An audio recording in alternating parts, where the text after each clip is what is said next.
Hello and welcome back to Calmsden Farms. I have just finished up a planting contract on this field, so I'm going to drop this planter back. It's not my planter, obviously I'm in my McCormick, but it's not my planter, so I'm going to drop that back with the person who has hired me for planting that field up. Close that up. Right. Yeah, so I've got going with this cotton contract. I've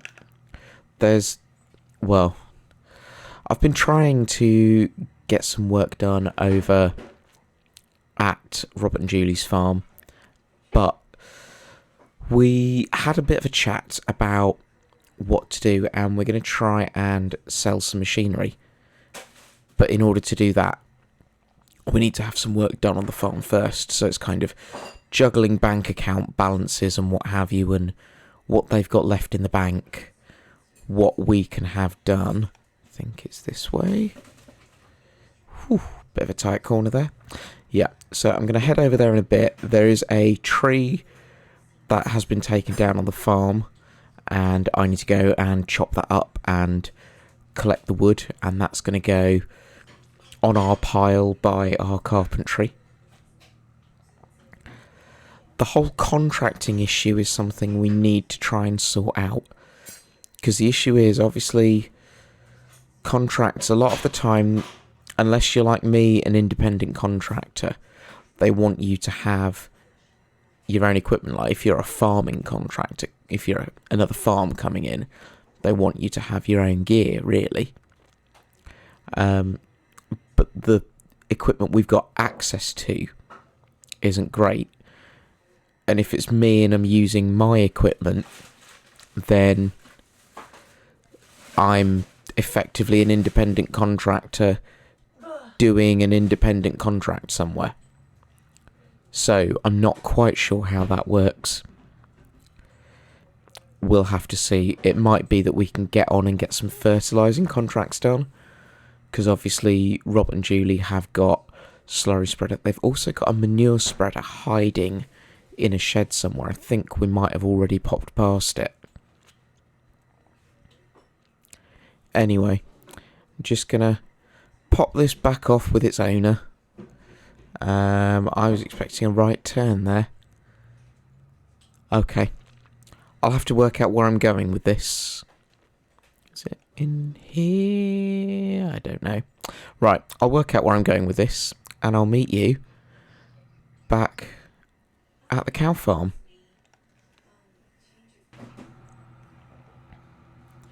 Right, just coming up to the farmyard now. As you can see, all the bales have been moved, so all of these silage bales that were resting like along here have been moved. As you can see, it was me that moved them. Apparently Robert and Julie haven't seen any of my stacking ability with bales, so they don't know what a really bad idea it was to get me to move them. The tree that was around about here has been taken down. That's just been moved out of the way over here, and I'm going to chop this up and claim it for lumber. So what we're going to do is we're going to put in a small silo on this area. The concrete has already been laid down. Excellent. So this area here is now going to have a small silo put on it, so that all of the bales can be stored in it. Now, the main reason for that is because the feed mixer wagon, I don't know if you've actually seen the feed mixer yet. Let's just have a little run in the shed. So this is the mixer wagon that the farm currently has. It's a self-propelled one, which instantly means that it costs a lot of money, it costs a lot to maintain, compared to a pull-along one.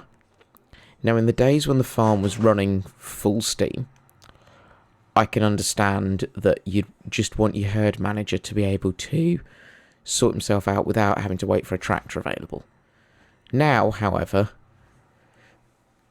it's pretty much only the herd manager. I'm here with a tractor. There's a tractor down at the farm. It sort of makes this a little bit redundant for a 10-minute job in the morning that, requires its own self-propelled vehicle. Now, the main reason they hadn't changed it beforehand was because of this unit on the front, which allows you to chew up a bale. And you can see in there we've got silage pouring in because we're chewing up the bale. Now, the key issue is, because these bales are all an assortment of sizes, you don't need, for some of the parts of a total mixed ration, you don't need a whole bale. So you need part of a bale, especially the straw bales, because that compacts down, so the same size of straw bale works out at a lot more straw in it than a hay bale or a silage bale because of the compaction ratio. So that then gives us the issue of how do we get the right amount when we only need parts of a bale and not a whole bale? Which is why doing it loose and putting it into a silo is the way to go. So that's what we're doing. We're having the silo built so that all these bales will then be stored in the silo, and we can just make the mixed ration in a pull-along mixer wagon, so something that's towed by the New Holland, and we'll then have our mix, and we won't need this self-propelled mixer wagon, which will mean we can sell this and make a bit of money that way. So obviously this will sell, even though it's used, because it's self-propelled, it will sell for a lot more than we will be buying in both the silo and the new mixer wagon. Yeah, so it's going to fit in just in here, cost 11,000, and it will take all of our silage, straw and hay for making the mixed ration. It will also probably provide us somewhere where we can store some excess manure and slurry, hopefully. Right, I'm now going to get on with cutting this tree up and loading it on here and taking it back to my little production area. Must admit, this is a little bit of a wide load to bring down a lane, just because it's not loaded brilliantly. Let's see if we can squeeze it through the gate.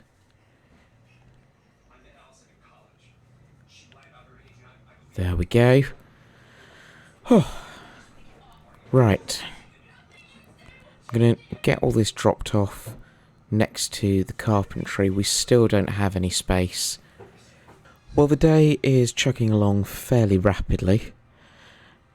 I've just come down to purchase a trailer load of canola because the contract money that paid out this morning has come in for that cotton planting contract, so I'm just investing that in another trailer load of crop in order to get another production up and running at our factory. So I've got sunflower oil already under production. We're now going to be getting canola oil under production. We are going to sort out getting milk from the cows, getting that collected and then delivered to a sell point for us. But Robert and Julie apparently have a really good contractor who does that for them, so probably head over there to meet him later on.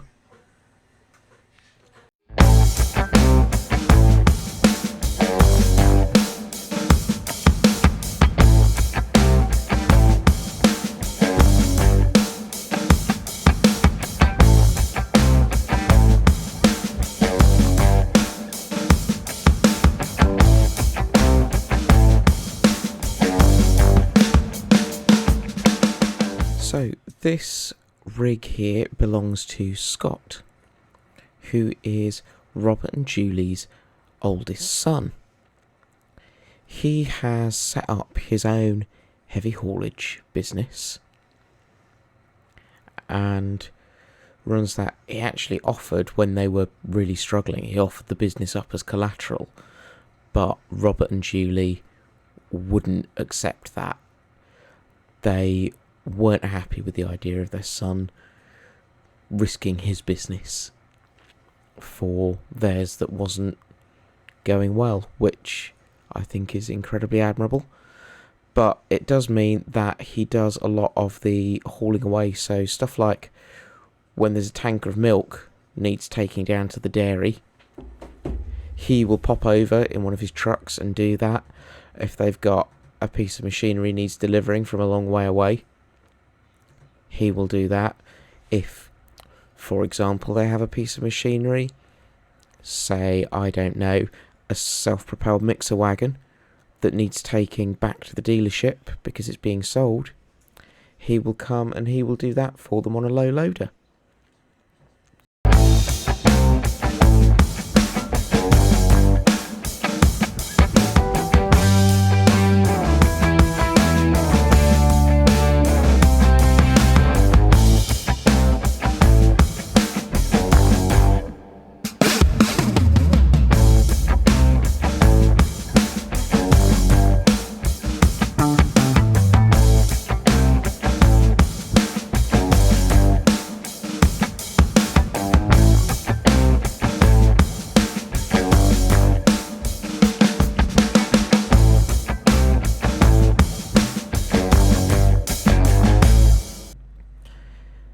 Hello again. We are now into a rather soggy beginning of March, and the farm has taken delivery of its new TMR wagon. Let's just... Gotcha.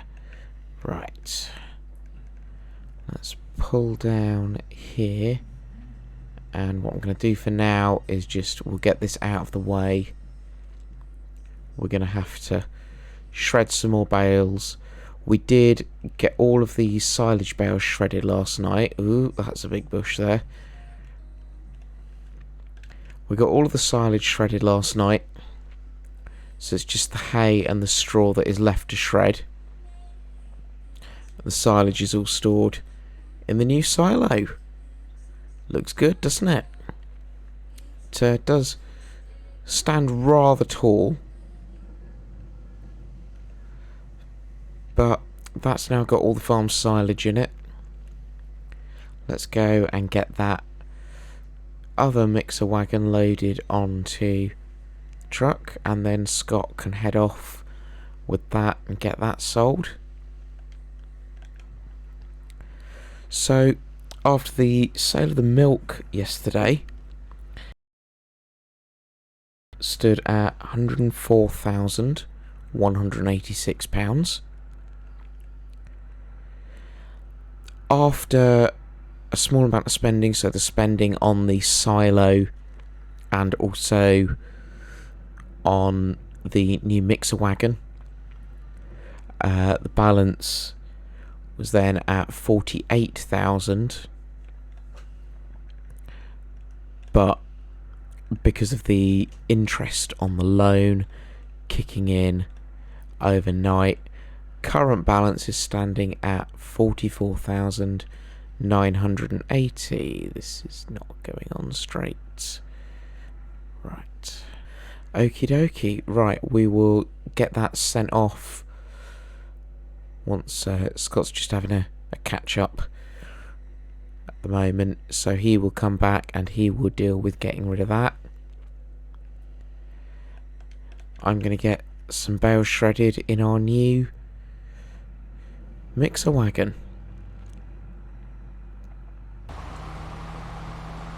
Hello again. Now, you could be forgiven for thinking that I have snuck onto the farm and basically helped myself to the gear that the bank has seized, because it is remarkably similar. This, however, is a John Deere 7R, not a 6R, so that's what we're going with. This has been loaned out to us by the farmer whose field we are working on. Just need to remember what crop we're going to plant in here. Oat. Right. We've got this set to oat. Now, I'm going to do a couple of headlands to show Alex what to do. Alex is Robert and Julie's youngest son. He's just graduated with an honours degree in hospitality, which, given what's gone on the last couple of years, is not a degree that he can just walk into a job with. So he's instead decided that he's happy to give farming a bit of a go, but he has no idea what he's doing.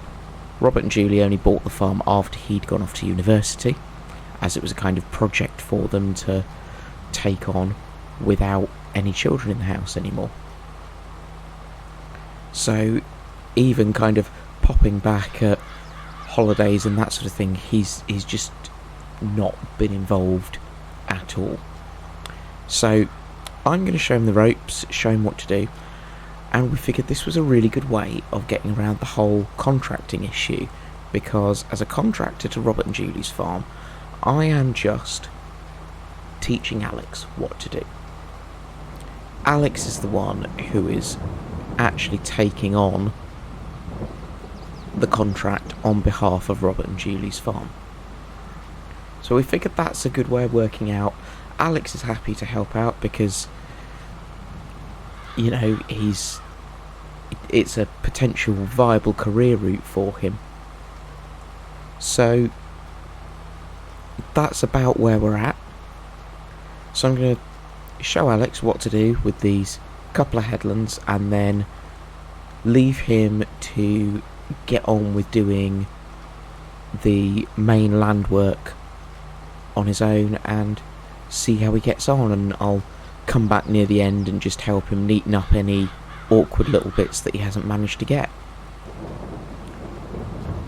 So I think that is a good plan. I will crack on with these and I'll see you probably later on in the morning when I've headed back over to our production facilities, because we are going to have to do some selling.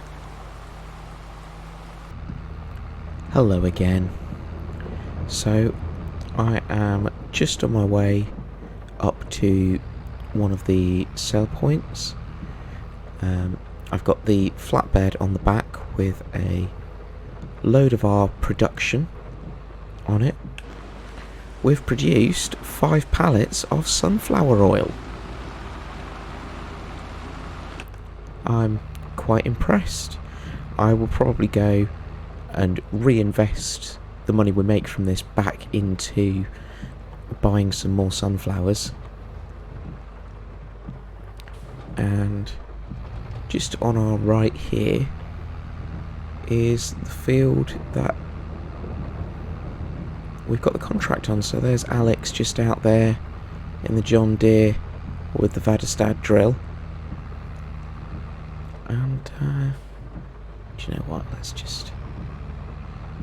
just pull in here. This. Drop that off. Right, that's being delivered. While that's being delivered and unloaded, let's just go have a little look slight patch there that he's missed, but actually he's doing a very good job getting a nice seed bed down. That Vadistag drill does put down quite a good seed bed actually. But yeah, he's doing a very good job. He's not missing chunks in the rows. I'll get well clear so I don't throw him off. But yeah, there he goes. Isn't he doing well?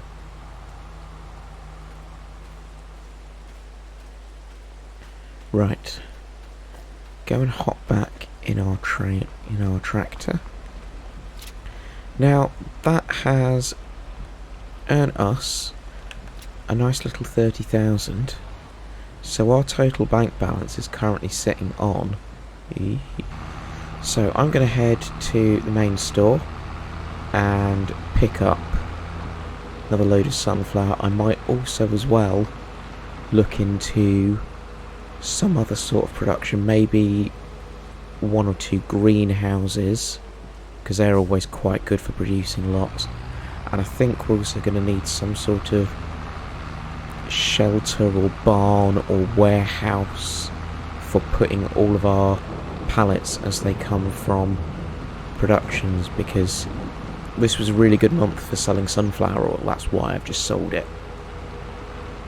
But actually there are going to be months that aren't as good for selling, and it might be nice to store everything up somewhere that's a bit drier than just leaving them outside in wonderful weather like this that creates beautiful rainbows in the sky. I'll have a think and get in touch with some builders, see what they can do for us, and probably catch up with you when it's no longer raining and we can get out and do some mowing.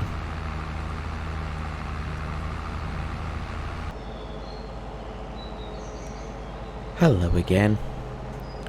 As you can see, I'm out in the T6 and I'm mowing in the sort of secret field, I think is what it's generally being called. The little patch of land that the bank don't know about that we're going to try and make use of.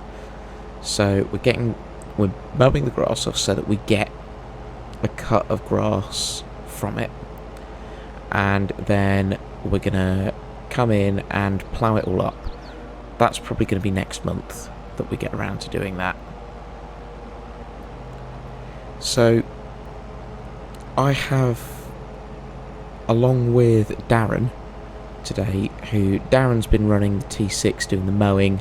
I've been running behind in my McCormick with a loading wagon, collecting the grass and running it back to the bunker silo at the farm. We have covered all of the grass fields that are owned by the farm, so we have done a real good job. Alex, while we've been doing that, has been out doing a sowing contract, sowing potatoes for one of our neighbours using their equipment. So he's been getting on with that for the farm, and that looks like it's going to bring in about 60,000 once he's finished up with that, providing the farmer's happy with the job. So it's all looking good. The bank balance is currently sitting at 250,000, and having had a chat with Robert and Julie earlier, they are planning to put 200,000 of that back off against the debt, which will bring the debt overall down to 600,000, which is a really good step from where they were just 2 months ago. So I just thought I'd take a quick second to show you the setup we're running. I'm going to stand a bit clear because obviously moving machinery and what have you. We've got this windrower section on the front, which basically allows us to collect kind of extra width. So basically that's one mower's width, these two swaths. is one pass with the tractor, and we're able to do that in one pass with the loading wagon thanks to this. It's owned by the farm anyway. They used to use it on the front of their baling setup. Don't get too close. And so this is our leased loading wagon. We've leased it for the farm. And it's because rather than having to lease a baler and a bale trailer and a bale wrapper, just being able to stick a load in the back of a trailer and then take it to the bunker silo made a lot more sense for what we were doing. And we already had the bunker silo. It just meant leasing one item. So it's been a few trips back and forth to the bunker silo. It's getting very full, and I am looking forward to driving the McCormick up and down it in a little while. So let's just jump back in and get on. So you see I can just drive down the centre of these two swaths, and the windrower on the front merges them together, and I'm then able to pick them up nicely in the loading wagon as it comes along behind.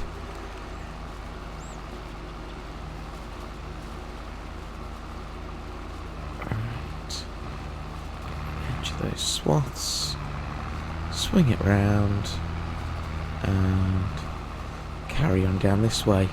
Right, I'm in for quite an evening of heading up and down a field, so I'm going to get on with this, and I will probably call an end to the video here. I will throw in some quick bits of footage of Alex doing his potato planting, and I'll also throw in a little bit of me driving around on the bunker silo so you can see how much is in the bunker silo.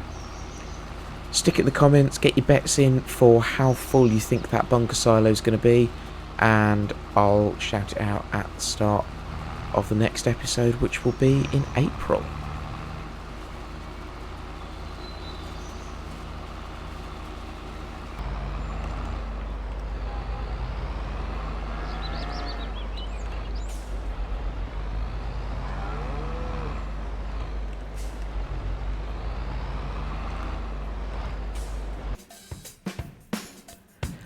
Thank you so much for watching. Please do jump on the like button, share this video with your friends, and get subscribed to the channel if you're not already subscribed. But most importantly of all, have a great day.